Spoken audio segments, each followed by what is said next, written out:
Assalamu alaikum class 10th. Today we'll start chapter number 4 arrays, and today is lecture number 1 of this chapter, and the topics today's are what are arrays, what is the use of array, and what are subscript variable. So students, first of all we'll study that what is an array. An array is a collection of variables that can store similar type of data. यानी जो array है वो variables का एक set होता है, एक collection होता है कि जिसमें सेम टाइप ऑफ डाटा जो है वो स्टोर होता है। यानी अगर न्यूमेरिक वैल्यूज़ हैं तो सब में न्यूमेरिक वैल्यूज़ ही होंगी, और अगर स्ट्रिंग वैल्यूज़ हैं तो एरे में स्ट्रिंग वैल्यूज़ ही स्टोर होंगी। This collection of variable consist of different memory locations. अब ये जो वेरिएबल्स का कलेक्शन है इसमें डिफरेंट मेमोरी लोकेशंस होती हैं, and these locations are adjacent in memory and are indicated with same name. और ये जो लोकेशंस होती हैं ये एक साथ साथ होती हैं और इनका जो नाम होता है वो एक ही होता है। Each memory location can store one value and is called element of array. और हर मेमोरी लोकेशन में जो है वो एक वैल्यू स्टोर होती है और उसको हम कहते हैं कि it is an element of array.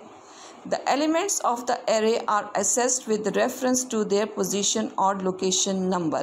और elements को जो हम एक्सेस करते हैं वो उसकी पोजीशन या लोकेशन नंबर से करते हैं, और इस पोजीशन नंबर को हम कहते हैं इंडेक्स और सबस्क्रिप्ट। अब अगर आप इस फिगर में देखें तो अगर आप देखें कि ये जो है ये मेमोरी लोकेशंस हैं, और ये हमारे पास 5 मेमोरी लोकेशंस हैं and they are adjacent in memory. Adjacent means कि ये बिल्कुल साथ साथ हैं। अब जब हम बात करते हैं एरे की तो उसमें हमने कहा कि उसका नाम एक होता है, तो यहाँ पर जो हमने वेरिएबल नेम लिया है दैट इज़ ARR। अब ये एक वेरिएबल है और इसमें स्टोर हो रही हैं 5 वैल्यूज़। अब जब 5 वैल्यूज़ स्टोर हो रही हैं तो इसके एलिमेंट्स जो हैं वो 5 हैं। First one is ARR0, second is ARR1, third is ARR2, fourth is ARR3 and the fifth is ARR4। अब ये 5 जो हैं वो इसमें एलिमेंट्स हैं। नाम इसमें वेरिएबल का एक ही है, लेकिन जो इसकी वैल्यू है इंडेक्स वैल्यू है, ये जो अगर ब्रैकेट में अगर आप देखें ये 0 2 है यहाँ पर, और इधर जो है ये 1 है। ये जो है ये इसकी इंडेक्स और सबस्क्रिप्ट है, जिसमें हमें पता चलता है कि इसका पोजीशन नंबर जो है वो क्या है मेमोरी में। तो ये ARR0 है, इसमें वैल्यू स्टोर हो रही है 96। जो ARR1 है इसमें वैल्यू स्टोर हो रही है 8। जो ARR2 है इसमें वैल्यू स्टोर हो रही है 37। जो ARR3 है इसमें वैल्यू स्टोर हो रही है 12, और जो लास्ट है ARR4 उसमें वैल्यू स्टोर हो रही है 25। अगर आप देखें तो ये कलेक्शन ऑफ वेरिएबल्स है with the similar type of data, तो ये जो है वो एक एरे बन जाता है, और एरे का नाम है ARR और उसमें एलिमेंट्स हैं 5।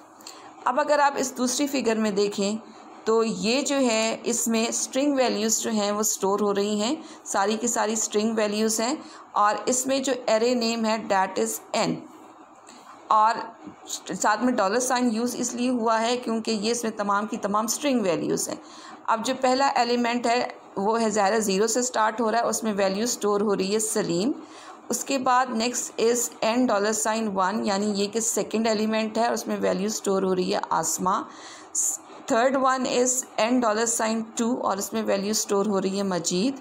उसके बाद $3 है और इसमें वैल्यू स्टोर हो रही है बुशरा। उसके बाद $4 है और वैल्यू स्टोर हो रही है महमूद। यानी टोटल एलिमेंट्स जो हैं इसमें भी 5 ही हैं, इसमें भी 5 ही एलिमेंट्स हैं, और स्टार्ट हो रहा है 0 से, और एरे नेम है इसका n। यानी वेरिएबल नेम आप देखें कि सब में सेम है, लेकिन जो इंडेक्स वैल्यू है, जो सबस्क्रिप्ट वैल्यू है वो डिफरेंट है, और इसमें जो है आप बहुत सारा जो है वो डाटा जो है सिमिलर टाइप ऑफ डाटा वो स्टोर कर सकते हैं, और यही एरेस का जो है वो फ़ायदा है। और बेसिक पर्पस जो एरेस का है वो यही होता है कि बहुत सारा जो डाटा है वो हम एक ही नेम के अंडर जो है वो स्टोर कर लेते हैं। वैसे अगर आप दूसरे वेरिएबल्स दें, फॉर एग्जांपल अगर हमारे पास 50 वैल्यूज़ हैं तो हमें अगर हम वेरिएबल लेते हैं तो उसमें हमें 50 ही वेरिएबल्स नेम लेने होंगे और हर वेरिएबल जो है वो उसका नाम अलग होगा। तो ये जो है एक बहुत टाइम कंज्यूमिंग काम होता है और फिर जब हम आगे इसमें कैलकुलेशंस और मुख्तलिफ जो है इसमें प्रोसेसिंग करते हैं तो वो अच्छा खासा डिफ़िकल्ट हो जाता है। तो एरेस का फ़ायदा ही यही है कि एक ही नेम के अंडर हम बहुत सारी वैल्यूज़ जो हैं वो डिफरेंट मेमोरी लोकेशंस में जो है वो स्टोर कर सकते हैं। अब हम देखते हैं कि सबस्क्रिप्ट वेरिएबल जो है वो क्या होता है। इससे पहले हमने जिक्र किया कि जो लोकेशन नंबर या पोजीशन नंबर होता है उसको हम इंडेक्स या सबस्क्रिप्ट कहते हैं। अब सबस्क्रिप्ट वेरिएबल क्या होता है? The individual elements within an array are called subscript variables, यानी एरे के अंदर जो इंडिविजुअल एलिमेंट्स हैं उनको हम सबस्क्रिप्ट वेरिएबल्स कहते हैं। The subscript variables can be accessed by writing array name followed by the value of subscript enclosed in parenthesis। कि हम इसको सबस्क्रिप्ट वेरिएबल को जो है वह कैसे एक्सेस करते हैं कि हम पहले जो है वो एरे का नेम लिखते हैं, उसके बाद जो है वो सबस्क्रिप्ट की वैल्यू लिखते हैं और जो वैल्यू होती है वो स्मॉल ब्रैकेट्स या पैरेंथेसिस में मौजूद होती है। All subscript variables in an array has same name, और जितने भी सबस्क्रिप्ट वेरिएबल्स होते हैं उनके जो नेम है एरे में वो सेम होता है। इससे पहले भी हम डिस्कस कर चुके हैं। अब एक और एग्जांपल हम देखते हैं कि जिसमें आपको मज़ीद क्लियर हो जाएगा कि what is a subscript variable. Suppose an array A. अब इसमें जो है वो एरे क्या है हमारे पास? ए, यानी नाम है एरे का ए। कैन स्टोर 5 इंटीजर वैल्यूज़, कि उसमें जो है वो 5 इंटीजर वैल्यूज़ जो हैं वो स्टोर होती हैं। In this case the name of the array is a, यानी एरे का नेम क्या हुआ है? ए, and it's 5 elements are.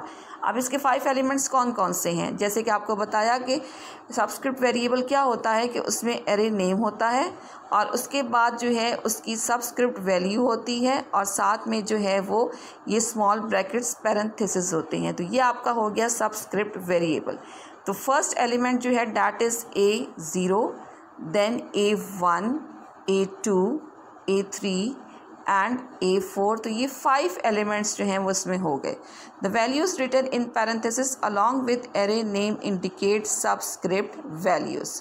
These values indicates the location of different array elements in the memory where the values of these elements are stored। और यही वो locations हैं कि जहाँ पर elements जो हैं उनकी values जो हैं वो store होती हैं। जैसे कि इसमें आप पिक्चर में अगर फिगर में देखें तो ये जो है array जो है नेम है A और इसमें जो different values store हो रही हैं A0 में 96, A1 में 10, A2 में 2, A3 में 0 और A4 में 12 और ये 5 जो हैं वो एलिमेंट्स इसके कंप्लीट होते हैं starting from A0 to A4।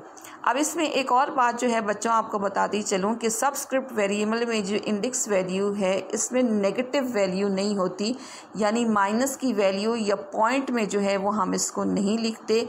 ये हमेशा एक पॉजिटिव इंटीजर वैल्यू होती है। इंडेक्स में आप नेगेटिव वैल्यू नहीं लिखते।